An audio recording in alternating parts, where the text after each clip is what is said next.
రే రే రే నువ్వు ఎవరో అని అడిగితే నేను కమ్మని, నేను రెడ్డని, నేను మాలని, నేను బ్రాహ్మణుని చెప్తున్నాడే కానీ నేను మనిషిని ఒక్కడనే చెప్తున్నాడా?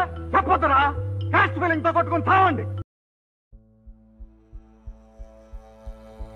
కొన్ని వందల సంవత్సరాల నుండి ఒక అబద్ధాన్ని మన రక్తాల్లో జీర్ణించుకుపోయేలా చేశారు. అదే క్యాస్ట్, కులం. మన దేశంలో చాలా మంది హిందువులు ఉన్నప్పటికీ హిందుత్వ అంటే ఏంటి, వర్ణ అంటే ఏంటి, జాతి అంటే ఏంటి, క్యాస్ట్ కి వీటికి సంబంధం ఏంటి, ఇలాంటి విషయాల మీద కొంచెం కూడా క్లారిటీ లేదు. సో ఫస్ట్ నేను మీకు వాటి గురించి క్లారిటీ ఇచ్చాకే అసలు మ్యాటర్లోకి వెళ్తాను. ముందు మనం హిందుత్వ అంటే ఏంటో చూద్దాం. హిందుత్వ అంటే అదేదో రిలీజియన్ అని చాలా మంది అనుకుంటున్నారు. నిజానికి హిందుత్వ అనేది ఎలా వచ్చిందంటే, ఇదివరకు వరుసగా మన భారతదేశం మీద జరిగిన ఆక్రమణల కంటే ముందు మనం చాలా డైవర్స్ గా ఉండేవాళ్ళం. ఎవరి ప్రొఫెషన్స్ లో వాళ్ళు ఉంటూ వాళ్ళకి ఇష్టమైన దేవీ దేవతలను పూజించుకుంటూ ఒకళ్ళొకొకళ్ళు రెస్పెక్ట్ ఇచ్చుకుంటూ సామరస్యంగా ఉండేవాళ్ళు. అలాంటి టైమ్స్ లో మన దగ్గర ఉన్న రీసోర్సెస్ ని, జ్ఞాన సంపదని దోచుకోవడానికి బయట కంట్రీ వాళ్ళు చాలా ట్రై చేశారు. చాలా స్ట్రాటజీస్ వాడారు, బట్ పనవ్వలేదు. ఎన్నో రకాలుగా మన వాళ్ళని హింస పెట్టారు, బట్ ఇవేమీ అంతగా వర్కౌట్ అవ్వట్లేదు. సో ఇది ఇలా ఉండగా మన వాళ్ళు కూడా ఈ రకంగా ఇండివిజువల్ గా పోరాడితే పనవ్వదని చెప్పి వారి వారి ప్రొఫెషన్స్ ని, ఇంట్రెస్ట్ ని పక్కన పెట్టి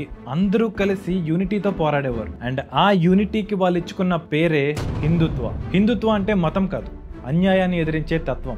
ఈ తత్వాన్ని చూసిన ఫారినర్స్ వీళ్ళు కలిసి ఉంటే వీళ్ళని ఆపడం కష్టమని, మనలో మనకి ఏదో రకంగా డిఫరెన్సెస్ తెచ్చి విడగొట్టాలని చెప్పి క్యాస్ట్ అనే దాన్ని ఇంట్రడ్యూస్ చేశారు. సో అలా ఫస్ట్ ఈ క్యాస్ట్ ని మనకి ఇంట్రడ్యూస్ చేసింది పోర్చుగీస్ వాళ్ళు. ఈవెన్ ఆ క్యాస్ట్ అనే పదం కూడా ఈ పోర్చుగీస్ అనే క్యాస్టా అనే పదం నుంచి వచ్చింది. సో ఆ క్యాస్ట్ కి మనకి అసలు సంబంధమే లేదు. మనకి జాతి అలాగే వర్ణ సిస్టమ్ ఉండేవి. వర్ణం అంటే ఇప్పుడు వీళ్ళు చెప్తున్నట్టు పుట్టుకతో వచ్చేది కాదు, అది స్కిల్ బేస్డ్ వచ్చేది. నీకుండే స్కిల్ బట్టి నీకు ఆ వర్ణాన్ని ఇచ్చేవారు. ఇది ఎలా అంటే, ఇప్పుడు నీకు కోడింగ్ వచ్చిందనుకో, నువ్వు ఒక సాఫ్ట్వేర్ ఇంజనీర్ అవుతావు. అక్కడ నుండి నీకు యాక్టింగ్ మీద ఇంట్రెస్ట్ వచ్చి నువ్వు ఆ స్కిల్ ని నేర్చుకుని ఆ ప్రొఫెషన్ కి ట్రై చేసావు అనుకో, నువ్వు ఒక యాక్టర్ అవుతావు. ఇలా ఎలా అయితే చేసే పనిని బట్టి పేర్లు, నీకు ఇచ్చే ట్యాగ్స్ మారుతున్నాయో, అప్పట్లో వర్ణ సిస్టమ్ కూడా సేమ్ ఉండేది. చేసే పని బట్టి, మన కర్మ బట్టి మనం ఏంటనేది డిసైడ్ చేసేవారు. అంతేకాని పుట్టుకతో నువ్వు ఇది అని డిసైడ్ చేసే సిస్టమ్ మనకి ఎప్పుడు లేదు. అండ్ అప్పట్లో స్కిల్ అనేది పేరెంట్స్ ద్వారా పిల్లలకి ట్రాన్స్ఫర్ అయ్యేది. అంటే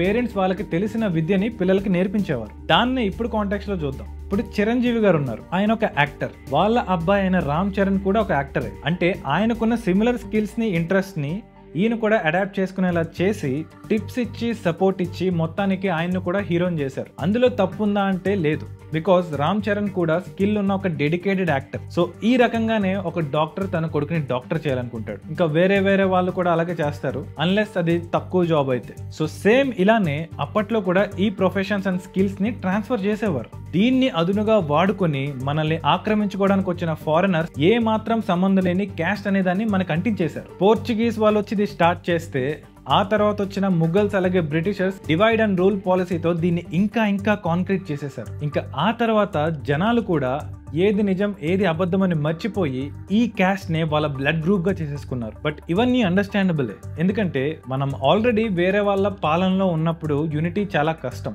అండ్ నిజాలను తెలుసుకునే స్కోప్ కూడా వాళ్ళు ఇవ్వరు మనకి. సో అలా డ్యామేజ్ అయిపోయింది. కానీ ఇక్కడ దానికంటే ఎక్కువగా బాధ కలిగించే విషయం ఏంటంటే, మనకి ఇండిపెండెన్స్ వచ్చిన తర్వాత మనం మన గవర్నమెంట్ ని ఫామ్ చేసుకుని అందులోకి, అంటే ఈ కాన్స్టిట్యూషన్ లో కూడా ఈ క్యాస్ట్ ని ఎక్కించేశారు. క్యాస్ట్ అనే దాన్ని సమాధి చేయడానికి వచ్చిన ఒక్కగానొక్క అవకాశాన్ని కూడా చేతులారా నాశనం చేసేశారు. క్యాస్ట్ బేస్డ్ రిజర్వేషన్స్ పెట్టి కులం అనే దాన్ని మన మెదడులోకి పాతుకుపోయేలా చేశారు. అలా సంవత్సరాల తర్వాత మనం కూడా కొంచెం మళ్ళీ ప్రోగ్రెస్ అవుతూ వస్తూ ఈ క్యాస్ట్ అనే దానికి ఇంపార్టెన్స్ తగ్గిస్తూ వచ్చాం. హిందువులు క్యాస్ట్ ని మర్చిపోయి ముందుకొచ్చి అందరితోనూ కలవడం, నేను హిందువుని అని అనుకోవడం, ఇలాంటివి చేస్తూ ఉన్నారు. సరే ఏదో రకంగా యూనిటీ వస్తుంది అనుకునే లోపు ఒక బ్యాచ్ రెడీ అయిపోయారు. కావాలని రెచ్చగొట్టి గొడవల్ని పెడుతూ కులాలు సనాతన ధర్మంలోనే ఉన్నాయి, ఇదిగో అప్పుడు చూసావా వాళ్ళు అలా చేశారు, అప్పట్లో బ్రాహ్మిన్స్ ఇలా చేసేవారు, అప్పట్లో దళితుల్ని ఇలా చూశారు, ఇలా మనిషి చేసిన తప్పులని ధర్మానికి లింక్ చేసి సనాతన ధర్మం అంటేనే చిరాకు వచ్చేలాగా చేస్తున్నారు. ఈవెన్ మన పవన్ కళ్యాణ్ గారు సనాతన ధర్మం గురించి మాట్లాడిన విషయం అందరికీ తెలిసిందే. అలా మాట్లాడుతూ ఆయన కులం గురించి అక్కడ మాట్లాడలేదు, కేవలం నేను ఒక హిందూ అనే కదా చెప్పారు. అయినా సరే అది చాలా మందికి ప్రాబ్లం గా మారిపోయింది. ఈ దెబ్బతో ఆయన చాలా మందికి శత్రువు కూడా అయిపోయారు. ఇంకా ఆయన మీద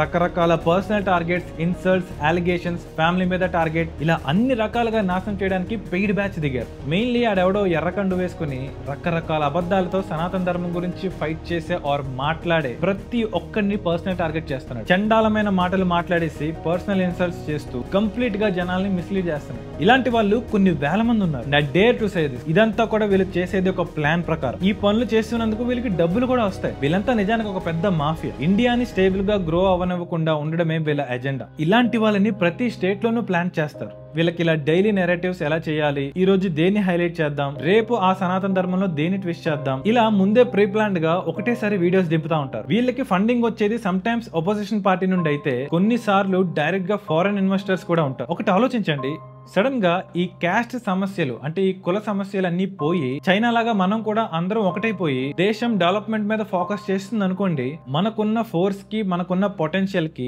ఏ ఒక్క దేశం కూడా మన ముందు సరిపోదు అండ్ మనం ఖచ్చితంగా టాప్ పొజిషన్ కి వెళ్ళిపోతాం. అలా జరగకూడదనే వీళ్ళు ఇలాంటి పనులు చేస్తున్నారు. మన దేశంలోనే పుట్టినప్పటికీ ఆ ముష్టి డబ్బుల కోసం ఇలా దిగజారి దేశాన్ని తగలబెడుతున్నారు. ఇలాంటి విషయాల్ని ఇంతకు మించి ఓపెన్ గా నేను చెప్పాను అనుకోండి, నన్ను వేసేస్తారు. నాకు తెలుసు ఈ ఛానల్ కూడా ఉండేదేం కాదు, ఏదో టైంలో ఇది కూడా ఎగిరిపోతుంది. కానీ ఆ టైం వచ్చే వరకు నన్ను ఈ నిజాలు చెప్పనివ్వకుండా ఏ ఎదవ ఆపలేడు. ఇంకో విషయం, హిందువులంతా ఒకటైతే ఇక్కడ ఉండే వేరే మతాల వాళ్ళకి ఇక్కడ ఉండే ఆస్కారం ఇవ్వరు అనే ఒక స్టూపిడ్ నెరేటివ్ ని అన్ని చోట్ల పుష్ చేస్తున్నారు. చాలా తప్పుడు ప్రచారం ఇది. నిజానికి హిందువులకి ఉండేదే సెక్యులరిజం. అవకాశం ఉంటే సంతోషంగా ఒకళ్ళ భుజాల మీద ఒకళ్ళం చేతులు వేసుకుని తిరుగుతాం. యాక్చువల్లీ తిరుగుతున్నాం కూడా. అవతల వాడు ఏ దేవుడిని పూజిస్తున్నాడు, ఎవరి నమ్మకం ఏంటని మాకు సంబంధం లేదు. సనాతన ధర్మం పాటించే ఎవరికి ఇతర మతాలతో ప్రాబ్లం ఉండదు అంటిల్ వాళ్ళకి మనతో ప్రాబ్లం లేనంత వరకు. కాకపోతే ఇక్కడ రియాలిటీస్ చూసుకుంటే చాలా విచిత్రంగా ఉంటాయి. ఒక సెట్ ఆఫ్ పర్సెంటేజ్ మన దేశానికి అగేన్స్ట్ గా పనిచేస్తున్నారు. హిందూ హేట్రెడ్ చాలా పెరిగిపోతూ ఉంది అండ్ ఆ హేట్రెడ్ గురించి, ఆ స్ట్రాటజీస్ గురించి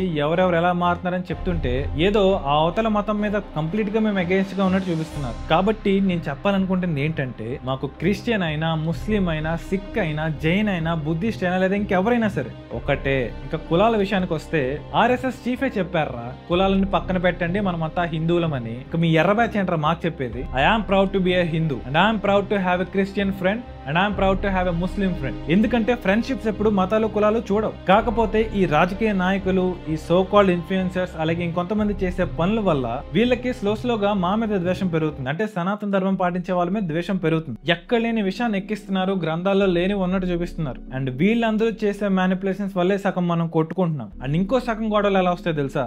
బయట కంట్రీస్ నుంచి జనాలు దింపుతున్నారు అండ్ బయట నుంచి ఫండింగ్స్ ఇస్తున్నారు. ఇప్పటిదాకా నా ఛానల్లో నేను ఏ ఇన్ఫ్లుయెన్సర్స్ తో అయితే ఫైట్ చేస్తున్నానో వాళ్ళందరికీ కూడా ఒక సీక్రెట్ సపోర్ట్ ఉంది and they are working against India. ఖచ్చితంగా వాళ్ళు వాళ్ళ మాస్క్ ని తీసి బయటకు వస్తారు. ఏదో ఒక టైం వస్తుంది. అలా వచ్చారు అంటే దాని అర్థం వీఆర్ డూమ్డ్. వాళ్ళ ప్లాన్ వర్క్ అయ్యే వరకు కూడా వాళ్ళ ఆ ముసుగులోనే ఉంటారు. మన ఇండియా కోసం వర్క్ చేస్తున్నట్టే బిల్డప్ ఇస్తారు. కానీ వాళ్ళ ప్యాటర్న్స్ అలాగే వాళ్ళ నెరేటివ్స్ చూస్తే మనకి కామన్ సెన్స్ ఆలోచన అర్థమవుతుంది వాళ్ళు ఎందుకు మాట్లాడుతున్నారు, ఏం మాట్లాడుతున్నారు అని. కాకపోతే మనకి హిస్టరీ నాలెడ్జ్ ఉండదు, ఏది ఎందుకు వచ్చిందో తెలుసుకోవడానికి టైం ఉండదు.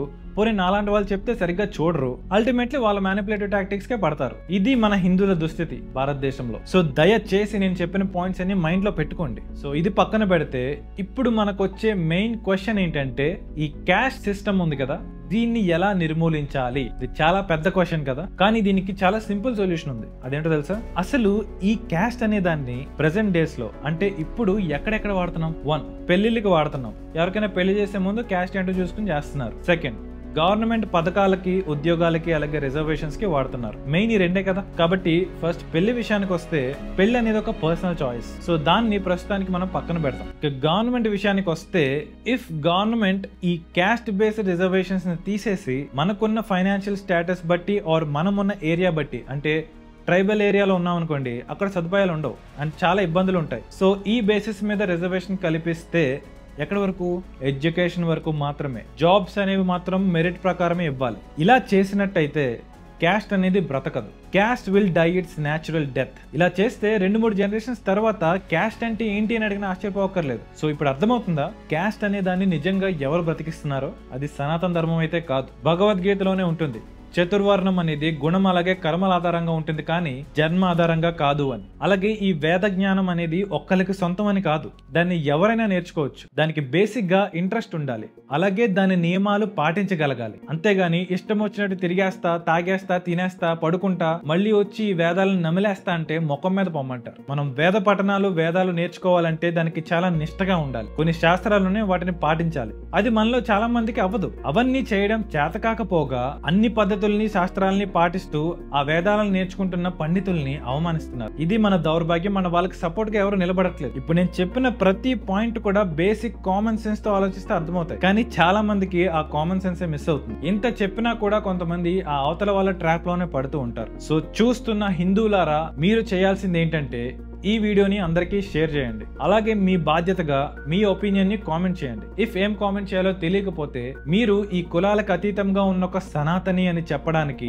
భారత్ మాతాకి జై అని కామెంట్ చేయండి. ఈ రకంగా అయినా మన యూనిటీ ఏంటో కామెంట్స్ లో చూపిద్దాం. అందరూ చెప్పండి, భారత్ మాతాకి జై.